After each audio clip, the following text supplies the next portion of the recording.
Hi comrades, viewers Kayveeyes. Today we are going to meet an interesting guy of West Bengal Circle, Comrade Bijan Chakraborty, an intellectual comrade and a very activist of the West Bengal Circle, a person with thorough knowledge of all the subjects, right from politics to the disciplinary rules, and almost he is one of the person in the West Bengal Circle to guide the branches so far the rules and regulations concerned, and he is doing a human service in West Bengal Circle. I am very happy to interact with the Comrade Bijan in this episode. I am welcoming Comrade Bijan. Comrade Bijan, welcome to this program. Thank you very much for accepting my invitation. Thank you very much, Bijan. I know that Thank you, Comrade. It's a privilege for me. Thank you. I know today also you were very busy in the preparation of strike meetings. In the proposed strike on 28th and 29th, you were busy. You were attending the meeting and just returned, and immediately, as per my request, you have joined this program. And I know I am very confident also throughout the India the strike will be very grand success, and this is the message we are giving. I am also attempting and also sincerely trying till this minute to get an interview with Comrade Janardhan Mazumdar to discuss about the strike demands, charter of demands and other things also. Probably, I think I would have materialized these things today itself. Let it be on that is a separate part. Thank you very much, Bijan. You can discuss with me. Actually, this kind of interaction, I am introducing today, just today we are recording this Sunday, I am introducing because in various circles we are having various kind of problems. And what are all the problems prevailing in one circle may not be prevailing in other circle. So if we are interacting with each other, definitely we may have some light over the issues and we can arrive some conclusion which is the correct position something. So I am very happy that you can start your session and you can commence with your introduction as well as the issues also. Bijan, you can introduce yourself to my viewers also.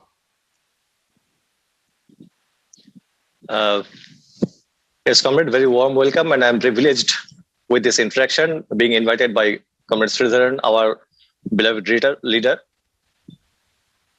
And I have requested Comrade Sridharan to, I'm the Assistant Circle Secretary, Group C, West Bengal Circle. And whatever Comrade Sridharan told about me, I'm very humble to hear those words. It's very kind of him to say so. There are thousands of comrades, I believe. There are thousands of comrades in FP who are relentlessly serving the organization, this mighty organization. That is why in these days of hardship, we are still holding our majority and competing with our rival organizations who are acting actually in favor of the government and in favor of, they are not actually struggling. They are not the struggling forces. What we are doing is completely in favor of the workers at large. So in this session, I have requested Comrade Sridharanji, I think he would better speak about it, to discuss 2 points. Yes. One, I have experienced in West Bengal Circle. Yes. Having confusion at many divisions. Okay. In minor penalty of Rule 16. Okay. There are 2 different minor punishments in Rule 11. Okay. One is stoppage of next increment for a certain year, for 1 year, or even from 6 months or 3 months, okay, up to stoppage of next increments to up to 1 year or 2 years or 3 years. And okay, simultaneously, another punishment is there, stopping of next increment, 1 increment and next increment. Okay. I believe there is, when it's up to the question of when the punishment is awarded for up to 1 year, there is no difference in practicality. But when the punishment is awarded beyond 1 year, for 1 year or more for 2 years, then the difference comes for stopping of increment for next increment and for the stoppage of 1 increment. Okay. So what actually is the implication, difference in implication of the punishment? This was my first request to Comrade Sridharan to discuss about. Okay. And the second one was public accountants default. I think we should better start with about yes. Let us go one by one so that we can get some clarity about it also. Let us go one by one. Actually, correct. If the next increment is postponed from either from January or from July for 1 year, that means that is going to be given effect from 1st July or 1st January as per the increment date only. Suppose the withholding of the increment for 6 months or something from the date of issue of the order means it is given effect from the date from which actually they have to specify the date, and they have to specify from which date to which date the increment is to be deferred, and also after the punishment how it will be regulated like this. Everything should contain in the order. There is a format fixed by the government. Only in the format only the punishment has to be issued. So this is the major thing. Suppose if one increment is withheld, after the punishment, if the punishment period is over, naturally it will be restored because it is without cumulative effect. Because Rule 16, it is without cumulative effect only.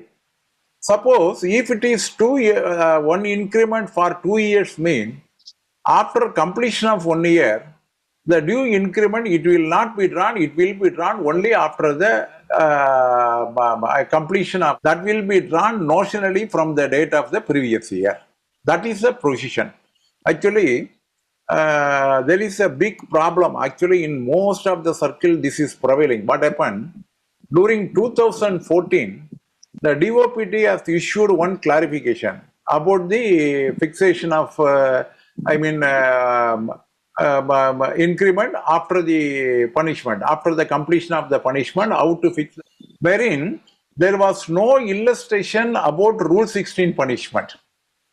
Because of 2014 orders, even though the punishment is awarded, in many places, even for the without cumulative punishment, it has been treated as a with cumulative punishment, and the increment has not been drawn, or the increment drawn by the DDOs have been objected by the postal audit, and that has been recovered, and this problem is there.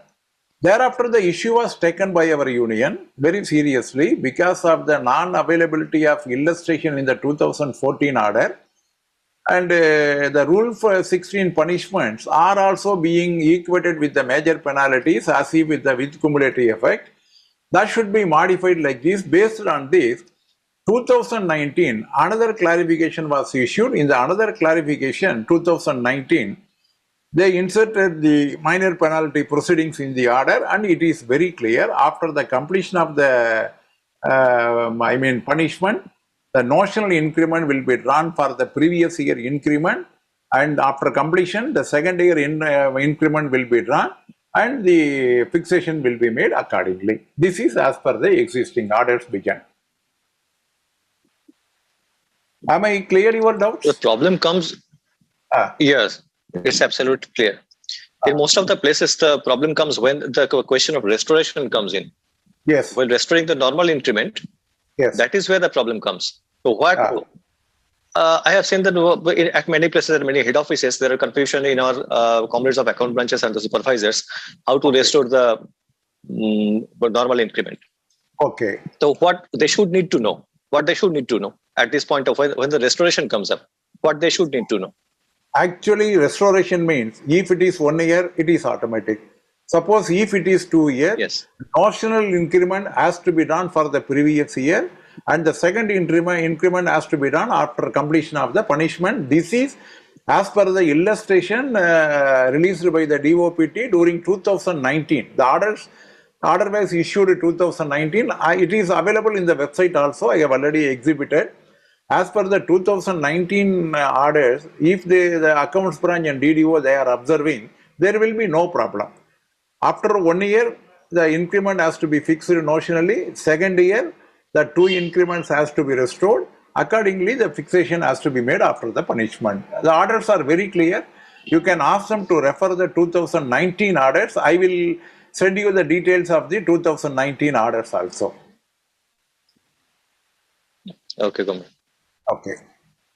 As I think it's clear to our yes, the viewers also. It is very clear. It is very clear. Actually, all the union people and also activists, BDOs, accounts, HO accounts branch officials, all should aware of 2019 orders actually. How to regulate the punishment period after the completion of the punishment. That order, everybody have to study and they should keep a copy of that order so that all the problem will be sorted out. There are 8 illustrations made in this order. 8 illustration, whether it is with cumulative effect, without cumulative effect, if it is 1 increment, if it is 2 years, if it is more than 2 years, if 2 punishment occurred, how to regulate, all these things, everything is available in 2019 order. So if you verify the 2019 order, you will get a very clear idea about the fixation of pay after the punishment. So everybody should know, aware of the 2019 orders. Actually, the lack of illustration in the earlier order led to this confusion mostly. Actually, 2014 order, because of the the wrong interpretation of the 2014 order, many comrades have been affected. They should represent based on the 2019 orders. I think Yes, I can do one thing to my comrades. I will make a rough draft, because after Comrade Bijan is saying, this problem is prevailing throughout the nation, I will prepare a rough draft and I will exhibit in the website. All of you know kayveeyes.blogspot.com. A model draft I will exhibit in the website so that all people can see, and thereafter they can also represent on the basis of the representation. That will be more helpful to those actually their pay has been not properly fixed in between 2014 to 2019. This I am suggesting, Bijan. If you say, I will definitely make a model draft and I will exhibit in the website. Yes, absolutely. This will be very much helpful. And all comrades, they may go back and watch their fixations at that time. Yes, they have to verify. In between. Whether it has been done correctly. All the officials who have been awarded punishment under Rule 16, right from 2014 to 2019, they should check their fixation whether it is properly made. If it is not properly made or whether it is objected by the postal accounts, then they have to represent and they have to get it modified as per the 2019 orders. I will make a one rough draft in the website very shortly on this issue. Within 2 or 3 days, I will make the draft. That is helpful. Okay, Bijan. Yes. Should I move forward to the second issue, second point? Yes. Why not? Actually, it is. Yes. My second request was to discuss about PAD Act, Public Accountants Default Act 1850. Actually, when the question, our CHQ has done a great job in dealing with this issue, recovering from subsidiary offenders. Actually, there are several orders, several court orders, judgments, etc., restricting the government, restricting the disciplinary authorities from recovering from the subsidiary offenders. But till this day, it's a huge problem, and mostly the PA cadre is affected so much with this problem. Recovery is done, and there is no ceiling. So recovery is being done in lakhs from our comrades. Yes. There is one act, Public Accountants Default Act 1850, through which immovable property of the primary offender can be attached through the revenue divisional officer of the state government. Through the revenue divisional officer, his immovable property can be attached, and our department can make recovery out of the immovable property of the primary offender. And in this way, the tune of recovery, the amount of recovery from the subsidiary offender can be made negligible or can be avoided totally. In some cases. But unfortunately, our department is not exercising this act at all. I have searched out that in 1992-93, there is one instance in Kerala Circle. In Thiruvalla Division, this act has been implemented by Superintendent Thiruvalla Division in case of a BPM Pushpagiri branch post office. This act was invoked against her. There was a lady BPM who has embezzled some amount. And the superintendent taken some actions as per PAD Act 1850 against her. and her immovable property was ordered to be attached, notified through the revenue divisional officer. Okay. I don't know what the result is. If some Kerala comrades is watching this video, Yes. they may be answering the question that what happened later course. I couldn't find the answer there. Okay. And whether the rest of the circles in these days, whether any of the circles is exercising this, and what should we do? What is the scope? Actually, If we can bring about some relief to the subsidiary offenders yes. exercising this act. Actually, I want to request our divisional secretaries and also activists on some certain issues. Whenever a fraud taken place, and when you are seeing that the prime offender is very much available and he is possessing properties, either his name or in his wife's name or some relative's name, some dependent names, immediately our divisional secretary should make a letter to the divisional superintendent that the entire property should be confiscated through the PAD Act, or otherwise there should be a stoppage of any transaction in those transactions for which a complaint has to be filed immediately. If the complaint is not made immediately, within 2 or 3 years, he will transfer all the properties to some other person, and finally that fellow will be dismissed, and even in the criminal case, he will come out very easily because we know the judicial system, he will come out immediately without any problem. And thereafter, the entire loss is being recovered from the subsidiary offender on one reason, one pretext or the other.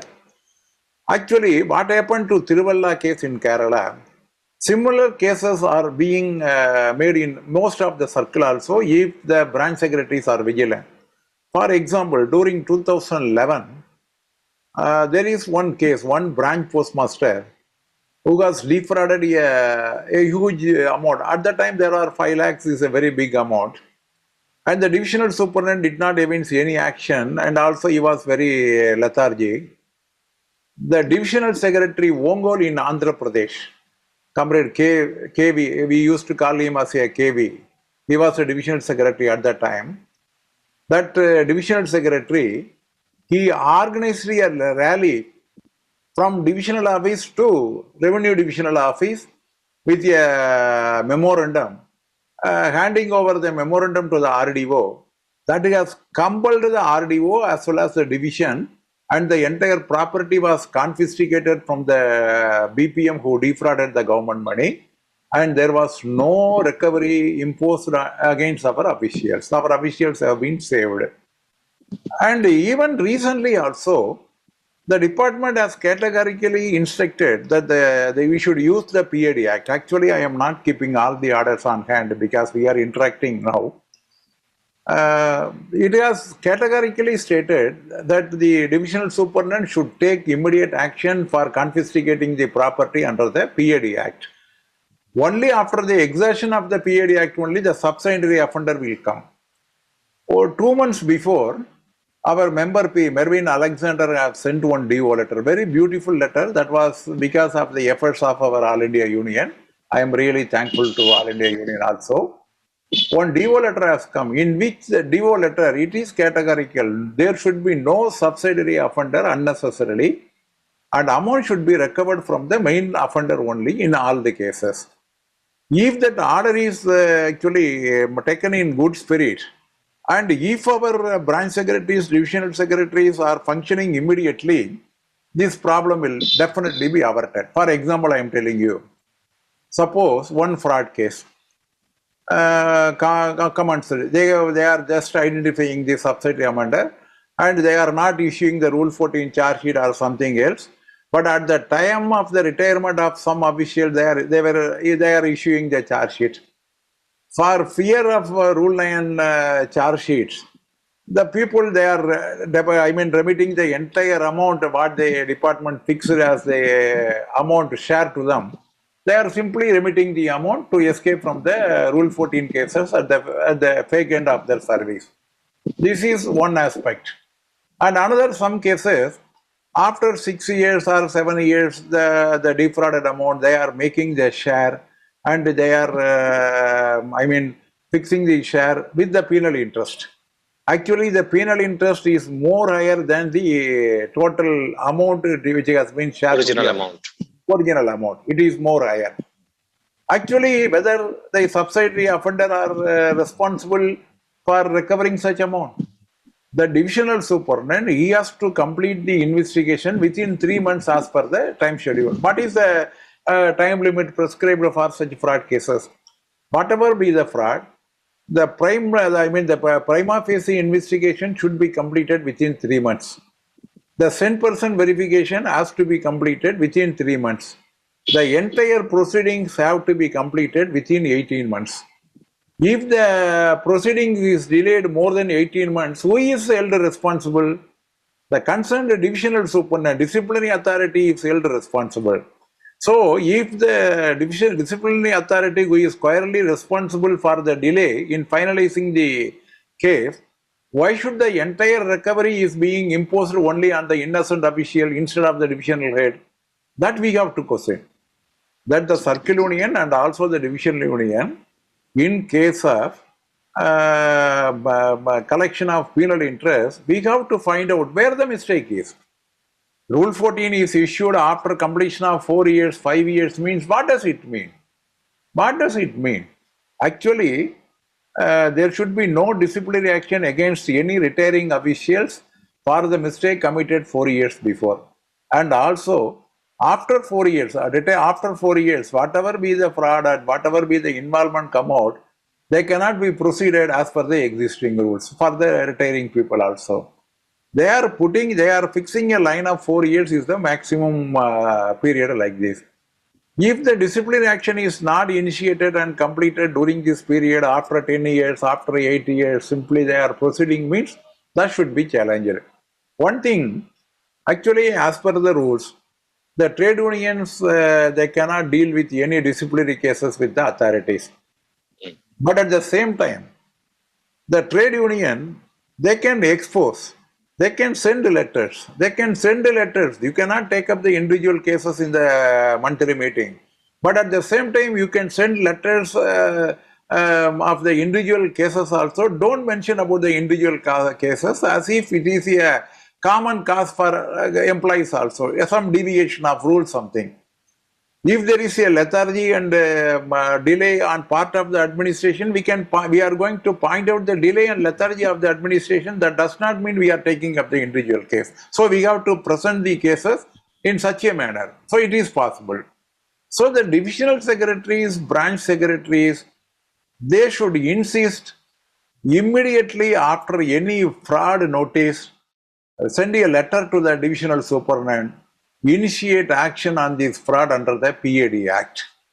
If you are sending such a letter and if you are keeping such a copy, if the divisional head is not acting on the letter on the basis of your letter, tomorrow, if any subsidiary offender is fixed by the divisional superintendent, you can go to the court and you can plead that even though it has been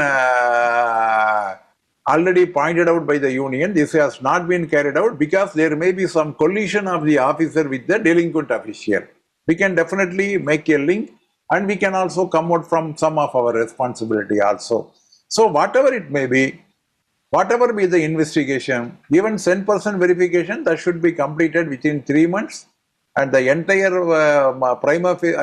preliminary investigation, that should be completed within 3 months. So if it is delayed more than 6 months, the divisional union has to take up the case, has to write a letter to the concerned divisional superintendent so that such kind of delay can be averted at a later stage, and the imposing of penal interest and also non-collection of amount through the PAD Act, everything will be minimized. At least to some extent it is minimized. It is a very good suggestion, Bijan. Actually, our people should also be alert. It is my request to all my fellow comrades that we should be more alert so that we can definitely avoid the number of contributory negligences cases. Yes, there is so much to learn from these instances, especially the instance of the divisional organization conducting a rally to the revenue divisional authority for attaching the property. It's a very unique idea. It's a very unique idea, and of course we can take it up. We can learn from this rally. Yes. Thank you, comrade. I think it explains our responsibility towards implementing the PAD Act. It's not only this thing that we condemn the administration, we have also our part to play, indeed. Yes. Yes. Thank you. Actually, if trade union plays an effective role, we can avoid all such kind of harassment at a later stage to our innocent officials, mainly innocent officials. Actually, many times we are seeing that they are giving statement as per the dictate of the ASPO or SPOs without knowing the consequences. Even they don't know Exactly. that they can tell the concerned, I am not going to give the statement today, you come on another day. They are not having such boldness also. Such boldness also they are not possessing. That is also a problem. We have to educate the ordinary member.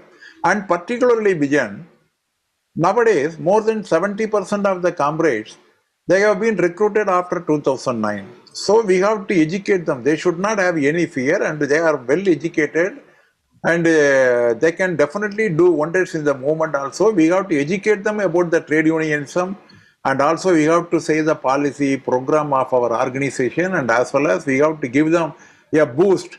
Don't worry, you go ahead, we are behind you like this. The seniors and also the leaders of the movement should be on their back and they should cultivate the cadres for the future growth of our union. That is today's requirement. Thank you very much, Bijan. We will meet in another episode. Thank you very much. With this, I am concluding this. Sure, comrade. Thank you. Thank you very much. Thank you very much.